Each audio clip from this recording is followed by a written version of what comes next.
Welcome to another edition of the CEO's Blog. John, let's talk about one of our greatest trainers that we've seen here in Australasia, the great AD Tony Turnbull. He celebrated the last weekend in style.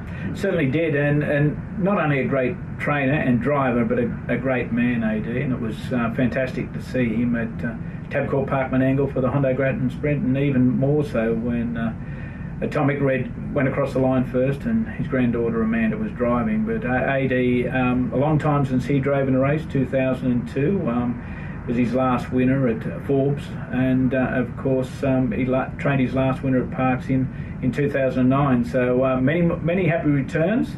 88 years old, AD Turnbull, a real gentleman, a champion of our sport. So it's his birthday. Was his birthday, 88, last Sunday. Last Sunday, oh yes. Very good. All right, well, let's talk about from one driver in Bathurst to another that started out in Bathurst, Andy McCarthy, who's been overseas racing in America, and he was back here yesterday, winning. Yes, back winning. A big effort by Andy.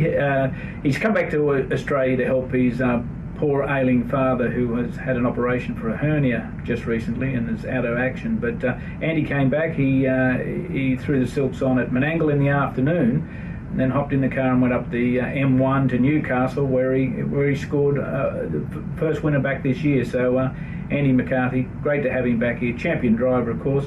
And from Bathurst, as you said, also. Okay. Let's talk about mini trots. Still looking for representatives for New South Wales to go over to New Zealand for their mini trot series.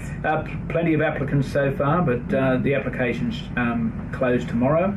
So all you children out there that are looking for an adventure in New Zealand, just put an application in, and we'll go through them, and we'll select two people, a male and a female, to represent New South Wales there. From the entries we've got so far, it's a very tough call. We've got such good young children that are wanting to go further in this sport, and this is just one step that can help them along that way.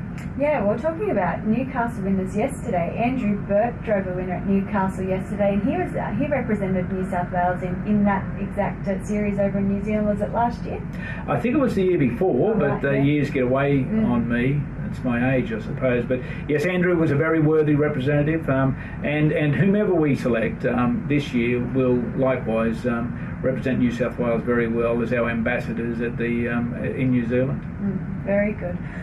All right, let's talk about this weekend, harness racing across New South Wales. There are some massive meetings starting at Tamworth on Thursday.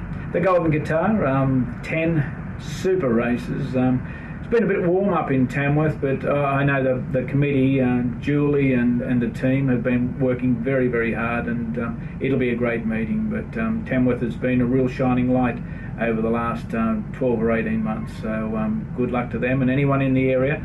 Golden Guitar, it doesn't get any better, and if you don't fully enjoy the harness racing, pick up your own guitar and go and busk on the streets. Okay.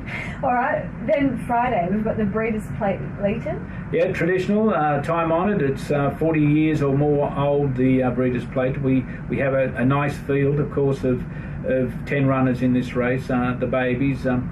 We've only had two races previously in New South Wales for 2-year-olds this year, and of course Victoria have kicked off with their first 2-year-old race as well. So the Breeders' Plate, something to aspire for.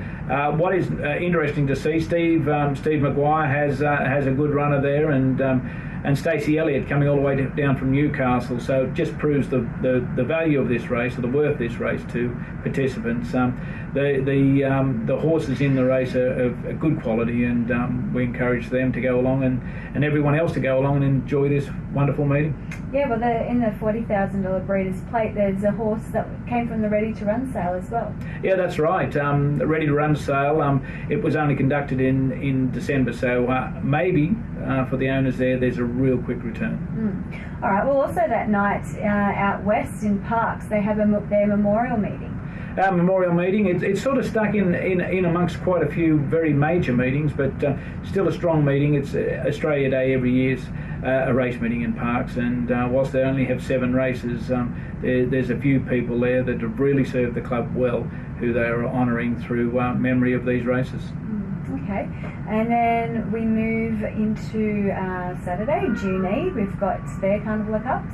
Air Carnival Cups. The City vs Country Drivers Challenge is the main feature there, but there are 10 races at Junee, and the Cup is a very competitive race. It'll be something like the Temora Cup a couple of weeks ago when Saloon Passage won.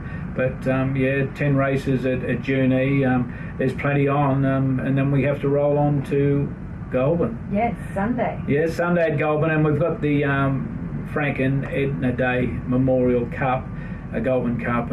Tiger Tara, I'm sure we'll see him at his very best. Awkward draw last week at Menangle, and the race wasn't run to suit, but this week he's drawn again awkwardly, but still a random draw, and that's where he ended up. But it'll be a great meeting at Goulburn as well. Yeah, plenty planned. All right, okay. Is there anything else for this edition of the CEO's blog? Not for this edition, but once we get through all these race meetings over the weekend, I'm sure we will have seen some of the best harness racing New South Wales can offer. Yeah, we're looking forward to it.